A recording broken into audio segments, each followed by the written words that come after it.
Welcome to Hindi Mitra. ഇന്നത്തെ ക്ലാസ്സിൽ 8ാം class Hindi പാഠപുസ്തകത്തിലെ 2ാമത്തെ ചാപ്റ്ററാണ് പഠിക്കുന്നത്. ഗ്യാൻ മാർഗ്. ഡോക്ടർ അസഗർ വസാഹത്താണ് ഇതിൻ്റെ ലേഖക്. ഗ്യാൻ മാർഗ്, ഗ്യാൻ എന്ന് വെച്ചാൽ അറിവാണ്, മാർഗ് എന്ന് വെച്ചാൽ വഴി, വീതി, അറിവിൻ്റെ വീതി. ഇതൊരു ഏകാംഗിയാണ്. ഇതിൻ്റെ ലേഖകാരാണ് അസഗർ വസാഹത്ത്. ഗ്യാൻ മാർഗ് എന്ന ഏകാംഗിയുടെ കഥ 3 രാജകുമാരന്മാരുടെയാണ്. ഗുരുകുല വിദ്യാഭ്യാസം കഴിഞ്ഞ് ഗുരുവിൻ്റെ ആശ്രമത്തിൽ നിന്നും അവർ വീട്ടിലേക്ക് പോവുകയാണ്.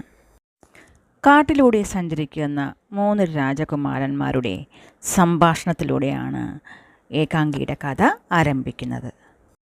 കൊടും കാട്ടിലൂടെ സഞ്ചരിക്കുമ്പോൾ ആദ്യത്തെ രാജകുമാരൻ പറഞ്ഞു, നമുക്ക് 3 പേർക്കും വളരെ അഭിമാനിക്കാൻ കഴിയും. എന്തെന്നാൽ നാം അറിവ് നേടിക്കഴിഞ്ഞിരിക്കുന്നു.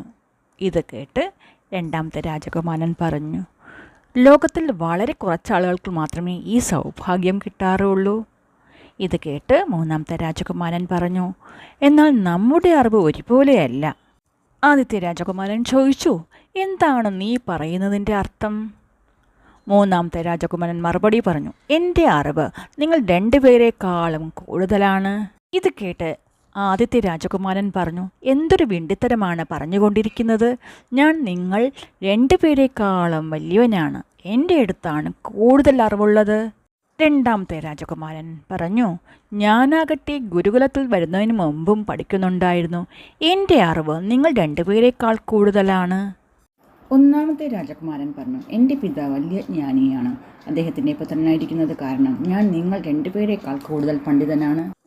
ഇത് കേട്ട് 2ാമത്തെ രാജകുമാരൻ പറഞ്ഞു, പിതാവിനെ കൊണ്ട് എന്താകാനാണ്? എൻ്റെ അമ്മ നാട്ടിലെ അംഗീകരിക്കപ്പെട്ട പണ്ഡിതയാണ്. ഞാൻ അവരുടെ വയറ്റിൽ 9 മാസം കിടന്നിട്ടുണ്ട്. നിങ്ങൾക്ക് 2 പേർക്കും എന്നെ നേരിടാൻ കഴിയില്ല. 3ാമത്തെ രാജകുമാരൻ ഇതിന് മറുപടി നൽകി, എൻ്റെ വീട്ടിലെ ഭൃത്യന്മാർ വരെ മഹാപണ്ഡിതന്മാരാണ്. നിങ്ങൾ 2 പേരും എൻ്റെ മുമ്പിൽ വിഡ്ഢികളാണ്. ഇത് കേട്ട് 1ാമത്തെ രാജകുമാരൻ പറഞ്ഞു, അങ്ങനെയാണെങ്കിൽ നമുക്ക് പരീക്ഷ നടത്താം. 3ാമത്തെ രാജകുമാരൻ പറഞ്ഞു, ഇതാണ് കാര്യമെങ്കിൽ നിങ്ങൾ സ്വന്തം അറിവ് പരിചയപ്പെടുത്തൂ. ഇത് കേട്ട് 2ാമത്തെ രാജകുമാരൻ പറഞ്ഞു, അറിവ് പരിചയപ്പെടുന്നത് അറിവുള്ളവർക്ക് മുന്നിലാണ്, അല്ലാതെ വിഡ്ഢികൾക്ക് മുന്നിലല്ല. 1ാമത്തെ രാജകുമാരൻ പറഞ്ഞു, സ്വന്തം അറിവ് പരിചയപ്പെടുത്തൂ, അല്ലെങ്കിൽ ഞങ്ങൾ നിങ്ങളെ ശിക്ഷിക്കും. 2ാമത്തെ രാജകുമാരൻ അങ്ങിങ്ങായി നോക്കുന്നു. അയാൾക്ക് ഏതോ മൃഗത്തിൻ്റെ എലികൾ അവിടെ കിടക്കുന്നതായി കണ്ടു. 2ാമത്തെ രാജകുമാരൻ അവരോട് ചോദിച്ചു, ഈ എലികൾ കാണുന്നില്ലേ? അവർ മറുപടി പറഞ്ഞു, ആ കാണുന്നുണ്ട്. 2ാമത്തെ രാജകുമാരൻ പറഞ്ഞു, ഞാൻ സ്വന്തം അറിവ് കൊണ്ട് പറയുകയാണ്, ഈ എലികൾ സിംഹത്തിൻ്റേതാണ്. ഇത് കേട്ടിട്ട് 3ാമത്തെ രാജകുമാരൻ പറഞ്ഞു, ഇതൊരു സാധാരണ കാര്യമാണ്. എനിക്കാകട്ടെ എൻ്റെ അറിവ് കൊണ്ട് ഈ എലികളിൽ മാംസവും അവയിൽ രക്തവും അവയ്ക്ക് മുകളിൽ ചർമ്മവും രൂപപ്പെടുത്താൻ കഴിയും. ദാ ഞാൻ മന്ത്രം ചൊല്ലുകയാണ് എന്ന് പറഞ്ഞുകൊണ്ട് 3ാമത്തെ രാജകുമാരൻ മന്ത്രം ചൊല്ലുന്നു. സിംഹത്തിൻ്റെ ഇലകളിൽ മാംസവും അവയിൽ രക്തവും അവയുടെ മുകളിൽ ചർമ്മവും വന്നു ചേരുന്നു. എന്നിട്ട് 3ാമത്തെ രാജകുമാരൻ അവരോട് ചോദിച്ചു, വിഡ്ഢികളെ, ഇപ്പോൾ നിങ്ങൾക്ക് മനസ്സിലായില്ലേ ഞാൻ നിങ്ങളെക്കാൾ വലിയ പണ്ഡിതനാണ് എന്ന്? 1ാമത്തെ രാജകുമാരൻ പറഞ്ഞു, പക്ഷേ നിങ്ങൾക്കെന്താ ഇതിനെ ജീവൻ നൽകാൻ കഴിയുമോ? ഇത് കേട്ടിട്ട് 3ാമത്തെ രാജകുമാരൻ പറഞ്ഞു, ഇല്ല, പക്ഷെ ഇതിന് നിങ്ങൾക്കും കഴിയില്ലല്ലോ. 1ാമത്തെ രാജകുമാരൻ പറഞ്ഞു, എനിക്കിതിന് ജീവൻ നൽകാൻ കഴിയും. ഇത് കേട്ട് 2ാമത്തെ രാജകുമാരൻ പറഞ്ഞു, പക്ഷെ അങ്ങനെ ചെയ്യരുത്. എന്തുകൊണ്ട്? 1ാമത്തെ രാജകുമാരൻ ചോദിച്ചു. 2ാമത്തെ രാജകുമാരൻ പറഞ്ഞു, അതിനുശേഷം സിംഹം നമ്മളെ തിന്നുകളയും. ഇത് കേട്ട് 1ാമത്തെ രാജകുമാരൻ പറഞ്ഞു, പക്ഷേ എനിക്ക് തെളിയിക്കേണ്ടതുണ്ട് ഞാൻ നിങ്ങൾ 2 പേരെക്കാൾ അറിവുള്ളവനാണ് എന്ന്. ഇത് കേട്ടിട്ട് 1ാമത്തെ രാജകുമാരൻ പറഞ്ഞു, വേണ്ട വേണ്ട, സിംഹം നമ്മെ തിന്നുകളയും. 1ാമത്തെ രാജകുമാരൻ മന്ത്രം ചൊല്ലുന്നു. സിംഹത്തിന് ജീവൻ വയ്ക്കുന്നു.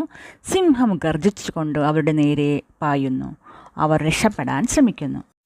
തങ്ങളെ തിന്നാൻ വരുന്ന ആ സിംഹത്തെ കണ്ടപ്പോൾ 3 രാജകുമാരന്മാരും പേടിച്ചു.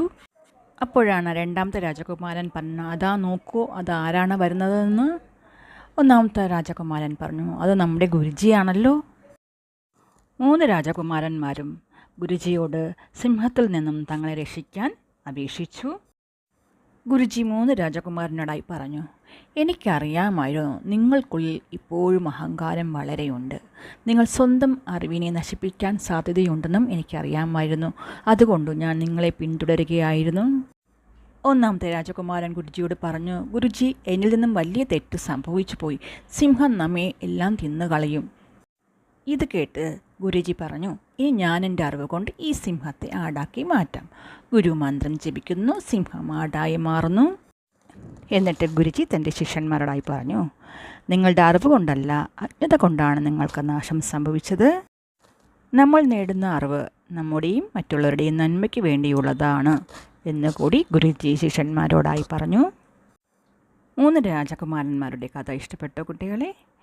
നിങ്ങൾ ഇനി ടെക്സ്റ്റ് ബുക്ക് വായിച്ച് അതിലെ ഹിന്ദി ശബ്ദങ്ങൾ പരിചയപ്പെടണം.